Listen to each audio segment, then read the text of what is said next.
नमस्कार दोस्तों, मैं मनोज कुमार आपके अपना YouTube channel dear Manoj sir में आपका स्वागत करता हूं। दोस्तों आज एक नया टॉपिक लेके आया हूं जो कि बहुत ही बेहतरीन है और इसके बारे में आप पहले से भी सुन रहे हैं और हमारे देश में नहीं पूरे वर्ल्ड में इसका चर्चा है और बहुत ही घातक और जानलेवा बीमारी भी है। दोस्तों जैसे कि आप बोर्ड पे देख रहे हैं कि इसमें देख के ही आपको समझ में आ रहा होगा दोस्तों कि ये टॉपिक जो है किस प्रकार का टॉपिक है। ये आपका कोरोना वायरस से संबंधित टॉपिक है। दोस्तों इस कोरोना वायरस से संबंधित इस टॉपिक में हमारे एग्ज़ाम के पॉइंट ऑफ व्यू से भी बहुत ही इम्पोर्टेंट क्वेश्चन भी बन सकता है इससे आने वाले एग्ज़ाम में। इसमें से अगर एग्ज़ाम में बनता है क्वेश्चन इस पॉइंट से तो मेरे अनुसार से आपका इस पॉइंट से एक भी क्वेश्चन अगर बनता है तो एक भी क्वेश्चन आपका बाहर नहीं जाएगा, क्योंकि जितना भी हम लिए हुए हैं एग्ज़ाम के पॉइंट ऑफ व्यू से काफ़ी ही इम्पोर्टेंट पॉइंट लिए गए हैं और काफ़ी इम्पोर्टेंट पॉइंट पर डिस्कस भी करने वाले हैं। डिस्कस करने से पहले आपको ये बोलना चाहेंगे दोस्तों कि अगर हमारे चैनल पे आप नए हैं तो हमारे चैनल को सब्सक्राइब ज़रूर करें और शेयर ज़रूर करें और ज़्यादा से ज़्यादा लाइक करें और हमको आगे बढ़ने के लिए आप सपोर्ट दें और सपोर्ट भी ज़रूर करें। दोस्तों आप हमारे चैनल को सब्सक्राइब करेंगे तो इससे हमको सपोर्ट मिलेगा और हम भी आप तक हर एक जानकारी पहुंचाते रहेंगे। दोस्तों चलिए चलते हैं अपने वीडियो की ओर। अगर वीडियो अच्छा लगे तो ज़रूर हमारे चैनल को सब्सक्राइब करें।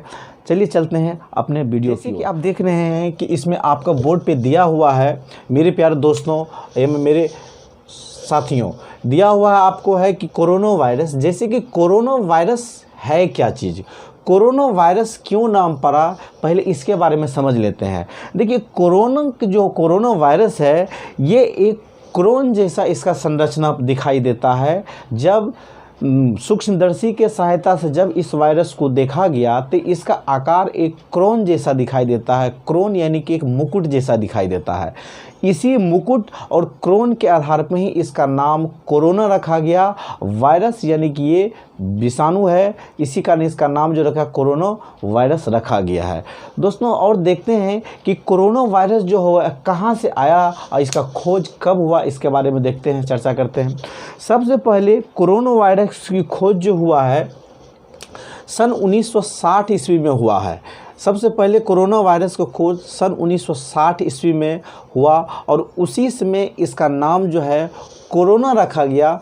क्यों रखा गया कोरोना? क्योंकि इसका आकार एक क्रोन जैसा यानी कि मुकुट जैसा दिखाई दे रहा था, तो उस समय जो है इसका नाम कोरोना रखा गया। ये ज़्यादातर कौन कौन सा देश इसमें शामिल था इस वायरस के खोज के? जब 1960 का दशक चल रहा था तो उसमें ये पहली बार ये वायरस का खोज हुआ था और इस वायरस के खोज में अहम भूमिका जो निभाया था जॉन अल्मेरा और डेविड ट्रायल नामक दो वैज्ञानिक थे जो इस वायरस को सूक्ष्मदर्शी के सहायता सबसे पहले देखा और सूक्ष्मदर्शी के सहायता से देखने के बाद इसका आकार बताया और इसका नाम का वेरीफाई किया। इसके बाद ये ज़्यादातर यूनाइटेड किंगडम और यूनाइटेड स्टेट जैसे बड़े बड़े देशों में इस प्रकार का चर्चा उस समय हो रहा था और उसी समय इसका खोज किया गया। दोस्तों एक चीज़ और भी आपको बताना चाहेंगे कि जब उस समय 1960 और 61 के दशक में जब ये वायरस का खोज किया गया था तो उस समय इस कोरोना वायरस का नाम जो है रखा गया था आपका B814 नाम रखा गया था। देखिए दोस्तों ये एग्ज़ाम के पॉइंट ऑफ व्यू से ये काफ़ी ही इम्पोर्टेंट ये पॉइंट है, क्योंकि खास करके ज़्यादातर एग्ज़ाम में ये सब क्वेश्चन पूछ सकता है कि पहली बार कोरोना वायरस का क्या नाम रखा गया था। तो आप ध्यान रखेंगे कि इसका नाम जो रखा गया B814 रखा गया था। B814 नाम रखा गया था। कब रखा गया था? तो ये 1961 में रखा गया था। तो इसका नाम जो है B814 कौन सा वैज्ञानिक रखा था उस समय नाम? तो जॉन अल्मेरा और डेविड थर्लेल नामक दो वैज्ञानिक ने इसका नाम रखा था B814। उसके बाद एक चीज़ और बात करेंगे कि जैसे कि आप फिगर में देख रहे हैं आप, वायरस जो है मुख्य रूप से तीन चीज़ से मिलके बना होता है। मुख्य रूप से तीन चीज़, या तो वायरस डीएनए होगा। कोई भी वायरस जो होता है, कोई भी वायरस चाहे वो कोरोना वायरस हो या कोई भी वायरस हो, कोई भी वायरस तीन चीज़ से मिल के बना होता है, या तो वो डीएनए होगा, या तो वो आरएनए होगा, या प्रोटीन उसमें होगा। तो कोई भी वायरस दो रोज खास करके डीएनए और आरएनए उसमें होगा ही होगा, क्योंकि डीएनए आरएनए जो होता है जेनेटिक मटेरियल होता है, वो जेनेटिक यानी कि जीन में रहता है। तो ज़्यादातर जो वायरस जो डीएनए आरएनए दोनों में से किसी एक हो सकता है। लेकिन हमारा जो कोरोना वायरस है ये किस प्रकार का वायरस है? ये सिंगल डिजीज आरएनए है, ये सिंगल स्टैंड आरएनए वायरस है। ये सिंगल स्टैंड आरएनए वायरस आपका कोरोना जो वायरस है ये सिंगल स्टैंड आरएनए वायरस है। इस कारण से इसको जब हमारी बड़ी जो डीएनए से बना हुआ जो वायरस होता है, वो वायरस नॉर्मली जब हमारे शरीर में प्रवेश करता है तो वो ज़्यादातर क्या करता है, तुरंत एक्टिवेट हो जाता है, जो डीएनए से बना हुआ वायरस होता है। लेकिन जो वायरस आरएनए से बना होता है उसको हमारे जेनेटिक के साथ कन्वर्ट होना पड़ता है, उसके बाद जाके वो एक्टिव होता है। और इस केसेस में वो वायरस जो होता है काफ़ी ही खतरनाक साबित होता है, क्योंकि ये वायरस जब हमारे डीएनए में प्रवेश करेगा, जब हमारे डीएनए से मिलता है तो मिलने के क्रम में क्या करता है कि जो हमारे शरीर से जो ऑक्सीजन, जो हमारे शरीर के सेल के पास जो ऑक्सीजन पहुंचता है, इस ऑक्सीजन को वह जाने में ही अवरुद्ध पैदा कर देता है, जिसके कारण जो होता है कि हमारा सांस फूलना, घुटन टाइप से महसूस होना, इस तरह से कुछ लक्षण आ जाते हैं। तो ये भी लक्षण आपका वायरस के पहचानने का है। तो दोस्तों कोरोना वायरस जो हमारा है ये खास करके सिंगल डिजीज आरएनए है, जो कि हमारे रेस्पिरेटरी सिस्टम में जाकर के, हमारे ब्लड में जाकर के हमारे सेल से मिल जाता है, और सेल से मिलने के बाद ये डीएनए में कन्वर्ट करने लग जाता है, जिसके कारण हमारे शरीर में जो ऑक्सीजन जो पहुंचता है, ये ऑक्सीजन को अवरुद्ध कर देता है, सेल के पास पहुंचने नहीं देता है। और क्या होता है कि दम घुटने लग जाता है, दम फूलने लग जाता है। इसके कारण से ही आदमी का ये लक्षण खास करके इस वायरस का है। दूसरी बात, इस वायरस का जो है समझ गए दोस्तों कि ये वायरस सिंगल डिजीज आरएनए है। अब देखिए नए अभी वायरस का केसेस जो होता है, काफ़ी ही नए केसेस अभी वायरस का आया हुआ है। आज के डेट में ये जो वायरस है पुराने वायरस से लमसम में समझिए 50% ये अधिक पावरफुल वायरस है, क्योंकि पहले वाला जो वायरस होता था वो नॉर्मली लक्षण आदमी को पता चल जाता है कि तो बुखार होगा, सर्दी खांसी होगा, गले में कुट होगा या सांस फूलेगा, इस प्रकार का लक्षण समझ में आ रहा था। और ये लक्षण अगर 4 से 5 दिन में आता है तो वो अपना इलाज करवा लेता था। लेकिन अभी जो सेकेंड फेज में जो वायरस आया हुआ है, इस वायरस को पहचानने में काफ़ी ही तकलीफ़ हो रहा है, काफ़ी ही दिक्कत होता है, क्योंकि इस वायरस को पहचानने, क्योंकि ये केसेस जो होता है पहले से केसेस कुछ अलग है। इस केसेस में ऐसा देखा गया है कि वायरस जो होगा हम लोग के बीच में ही वायरस जो इफेक्टेड में बीच में रहता है, लेकिन पता नहीं चलता है कि ये जो है इफेक्टेड है। कुछ समय के बाद पता चलता है ये इफेक्टेड हो गया, अचानक पता चल जाता है, जिससे कि खास डॉक्टर लोग भी इसको पहचानने में बहुत कठिनाई हो रहा है उनको। उसके बाद दोस्तों एक चीज़ और हम बताना चाहेंगे कि ये जो वायरस का लक्षण है, इस वायरस का नए वाला वायरस जो था, पुराने वायरस का लक्षण ऑलरेडी दोस्तों आप लोग को पता होगा कि पुराने जो वायरस था उसका लक्षण अलग अलग प्रकार का था, जैसे कि फीवर होना, सर्दी खांसी होना, ठीक है, गला में अगर किसी प्रकार का प्रॉब्लम हो रहा है या सांस फूल रहा है, तो ये पुराना लक्षण था। लेकिन अब की बार जो लक्षण आया वायरस का थोड़ा सा चेंज आया है, क्योंकि ये वायरस में खासकर आँखों में जलन होना, अगर आँखों में नया लक्षण जो है आँखों में जलन होना, सुनने में अगर कोई क्षमता कम होता है, सुनाई में कम देने लगा आपको, या पेट में कोई तकलीफ होने लगा है, तो इस प्रकार का नया लक्षण जो होता है वायरस का निकल के सामने आया हुआ है। उसके बाद दोस्तों ये जो फिगर देख रहे हैं, इस फिगर में हम देखते हैं कि देखिए ये जो पार्ट आप देख रहे हैं, ये जो लंबा लंबा पार्ट जो दिख रहे हैं ना, इसको ही आपको प्रोटीन बोला जाता है। ये आपका क्या है, ये प्रोटीन वाला पार्ट होता है वायरस का जो बड़ा भाग, जिसके कारण जो आदमी अगर ये शरीर में जाने के बाद इसमें क्या होता है, सेल फंस जाता है और जिसके कारण वहीं से ये इफेक्टेड करना स्टार्ट कर देता है। तो ये जो लंबा पार्ट देख रहे हैं इसको आपको, ठीक है, प्रोटीन या ग्लाइकोप्रोटीन कर सकते हैं। उसी प्रकार से ये छोटा छोटा जो पार्ट देख रहे हैं, इसमें छोटा छोटा पार्ट वायरस का जो रहता है, इसको भी प्रोटीन ही बोला जाता है, लेकिन इसको मेम्ब्रेन प्रोटीन बोला जाता है। और ये जो पार्ट रिंग जैसा जो अंदर में बना हुआ संरचना है, देख रहे हैं जो इसमें जो ये लंबा वाला संरचना देख रहे हैं, ये पॉइंट ऑफ व्यू से इसको आप जो है आरएनए बोला जाता है, जो कि हमारे जेनेटिक्स में जो जेनेटिक मटेरियल है, ये जेनेटिक मटेरियल है, मुख्य रूप से यही चीज़ जो होता है सबसे ज़्यादा इफ़ेक्टेड करता है।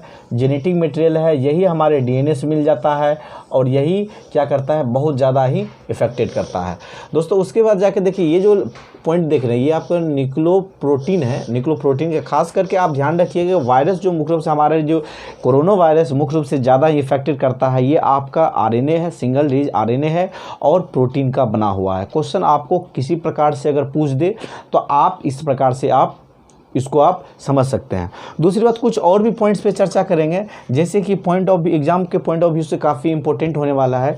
जैसे कि मान के चलिए WHO, जब देखिए जब 2019 में चीन के वुहान शहर से जब ये वायरस निकला तो उस समय जानकारी जो था पूरे वर्ल्ड में जब फैल गया ये, तो सार्क WHO ने 2020 को इसे महामारी घोषित कर दिया गया। ठीक है, इस बीमारी को यानी कि कोरोना वायरस को जब WHO ने देखा कि ये बीमारी कंट्रोल में नहीं आ रहा है, तो देश को अलर्ट करने के लिए, दुनिया को अलर्ट करने के लिए उन्होंने WHO ने इस बीमारी को महामारी घोषित कर दिया गया और सभी देश को अपना खुद गाइडेंस रखने के लिए सुझाव भी पेश किया गया।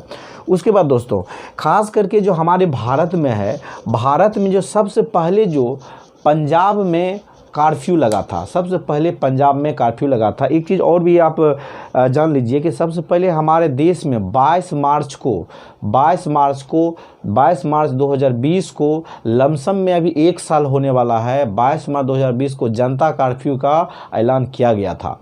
जनता कर्फ्यू, क्वेश्चन पूछ देगा जनता कर्फ्यू कब लगा गया था, तो जनता कर्फ्यू जो लगा था दोस्तों, ये 22 मार्च को जनता कर्फ्यू लगा गया था, 22 मार्च 2020 को।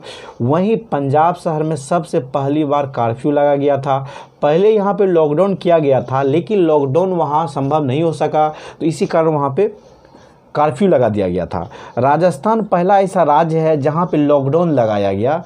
राजस्थान एक ऐसा राज्य है जो सबसे पहले लॉकडाउन लगाया गया, और वहीं पे पंजाब ऐसा एक पहला राज्य है सबसे पहले कर्फ्यू पंजाब। क्वेश्चन आ सकता है कि सबसे पहले कर्फ्यू कहाँ लगा गया, तो आपका पंजाब में लगाया गया। सबसे पहले जनता कर्फ्यू किस दिन लगा था, तो 22 मार्च 2020 को लगा था। क्वेश्चन पूछे सबसे पहले लॉकडाउन कहाँ पे हुआ था, तो सबसे पहले लॉकडाउन जो हुआ था आपका राजस्थान में हुआ था। उसके बाद ये जो कोरोना वायरस है, ये क्या चीज़ से संबंधित है, ये हमारे फेफड़े से संबंधित बीमारी है, यानी कि ये हमारे लंग्स को प्रभावित कर देता है, फेफड़े को प्रभावित कर देता है, जिसके कारण सांस लेने में तकलीफ होने लगता है, दम फूलने लग जाता है, घुटन महसूस होता है, इस प्रकार से लक्षण आ जाता है। उसके बाद कोविड-19, देखिए इस बीमारी को 2019 में जब ये चीन के वुहान शहर से आया था, तो उस समय इसका नाम जो था SARS-CoV-2 करके नाम दिया गया था। ठीक है, लेकिन जब WHO ने इसको महामारी घोषित कर दिया गया, तो इसको नाम जो है कोविड-19 रखा गया। कोविड-19 का मतलब क्या होता है, कोविड-19 का मतलब कोरोना वायरस इन्फेक्टेड डिजीज होता है। इसका फुल फॉर्म हो जाएगा कोरोना वायरस इन्फेक्टेड डिजीज होता है। 2019 में ये वायरस सामने आया था, इसी कारण यहाँ पे 2019 लगा दिया गया है। अब एक चीज़, इस वायरस अगर किसी व्यक्ति में अगर ये वायरस बीमारी फैल गया, तो इसको क्या चीज़ से चेक करते हैं, जांच क्या चीज़ से करते हैं, तो जांच करने का ये जो प्रणाली है, इसको आप RT-PCR प्रणाली बोला जाता है। RT-PCR प्रणाली के माध्यम से कोरोना वायरस का जांच होता है, उससे पता चलता है, और उसके माध्यम से ब्लड टेस्ट के माध्यम से RT-PCR के माध्यम से पता चलता है कि ये वायरस कोरोना है या कोई और वायरस है। सबसे पहले जो है चीन के वुहान शहर से इस वायरस का शुरुआत हुआ था, वहीं से ये निकला गया था। वुहान शहर कहाँ पड़ता है, तो हुबई में पड़ता है। हुबई चीन में, अगर मैप में देखते हैं आप, तो चीन में अगर वुहान शहर खोजते हैं तो ये हुबई के अंतर्गत आता है आपका वुहान शहर।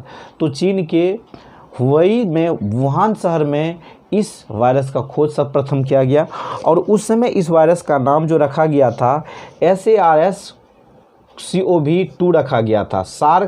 SARS-CoV-2 रखा गया था, इस वायरस का नाम उसमें रखा गया था। एक चीज़ और भी जानिए कि सबसे पहले हमारे भारत में जो है वायरस महामारी घोषित हुआ था, किस राज्य में हुआ था, वो हरियाणा में हुआ था। तो 3 राज्य का चर्चा ज़्यादातर आप ध्यान रखिए कि सबसे पहले कर्फ्यू कहाँ लगा गया था। तो सबसे कर्फ्यू जो आपको लगा गया था तो ये पंजाब लगा गया। सबसे पहले लॉकडाउन कहाँ पे शुरू हुआ, तो ये लॉकडाउन सबसे पहले शुरू हुआ था राजस्थान में शुरू हुआ। सबसे पहले जो हुआ महामारी, इस बीमारी को कहाँ घोषित किया गया, तो ये घोषित किया गया आपका हरियाणा में घोषित किया गया। कुछ और भी पॉइंट हम रखे हैं, जैसे कि दोस्तों सार्क जो है, सार्क कोविड-19 का इमरजेंसी फंड में, सार्क कोविड-19 इमरजेंसी फंड में भारत ने कुल $10 मिलियन जो है दान दिया था, फंड में दिया था कि आदमी जो भी देश इससे ग्रसित है उसको बचाने के लिए हर एक अपने दान प्रोत्साहन राशि दिया गया, सारा देश दिया। तो भारत ने दिया, उसमें $10 मिलियन जो हुआ उसमें प्रोत्साहन राशि दिया गया। एक चीज़ और भी जान लीजिए, सार्क का जो मुख्यालय है दोस्तों ये काठमांडू है। तो काठमांडू कहाँ पे है, ये नेपाल में है, ठीक है, इसको ध्यान में रखिएगा। सार्क का मुख्यालय कहाँ पे है, सार्क का मुख्यालय आपका काठमांडू में है। काठमांडू कहाँ पे है, तो नेपाल में है। इमरजेंसी फंड में भारत ने $10 मिलियन दिए हैं और कोरोना नाम पड़ा है, तो कोरोना यानी कि मुकुट के कारण ही कोरोना नाम पड़ा है। दोस्तों अभी के डेट में कोरोना वायरस का जो पिछले वाला वायरस है उससे 40% अधिक इफेक्टेड है। इस कारण दोस्तों ज़्यादातर आप लोग भी घर में रहें, अगर बाहर निकलें तो मास्क का यूज़ ज़रूर करें और सुरक्षित आप भी रहें और आप लोगों के साथ जो भी उसको भी कम से कम इस वायरस से डरना। देखिए सबसे बड़ा इलाज इसका है अपना खुद सेफ्टी करना, क्योंकि अगर हम लोग खुद अगर सेफ्टी करेंगे तो ये वायरस जो होगा उतना इफेक्टेड हम लोग को नहीं कर पाएगा, लेकिन हाँ हमको खुद उसमें सेफ्टी रहना पड़ेगा। उसके बाद एक चीज़ और बोलना चाहेंगे दोस्तों लास्ट में, अभी जब तक भी वायरस का इफ़ेक्ट बहुत ज़्यादा हो चुका है, अभी भारत में काफ़ी संख्या में वायरस जो होता बढ़ रहा है दोस्तों, तो इस कारण से थोड़ा सा सतर्क बरतने का बहुत ज़रूरी है। आप भी सेफ रहिए और आप लोगों को भी जो भी है फैमिली है उसको भी सेफ रखिए, क्योंकि वायरस किसी को जो है जात पात या रिलेशन देख के नहीं आता है, ये किसी भी तरह से कहीं भी फैल सकता है। तो दोस्तों अगर ये वीडियो अच्छा लगा तो आप हमारे चैनल को ज़रूर सब्सक्राइब करें और शेयर भी ज़रूर करें। इस वीडियो के माध्यम से आपको कोई भी एग्ज़ाम में अगर क्वेश्चन वायरस से पूछता है, कोरोना वायरस से, तो 100% बता रहे हैं कि इससे आपका एक भी क्वेश्चन बाहर नहीं जाएगा। चलिए ठीक है दोस्तों, आपको वीडियो देखने के लिए बहुत बहुत धन्यवाद। Thank you for watching this video. Thank you.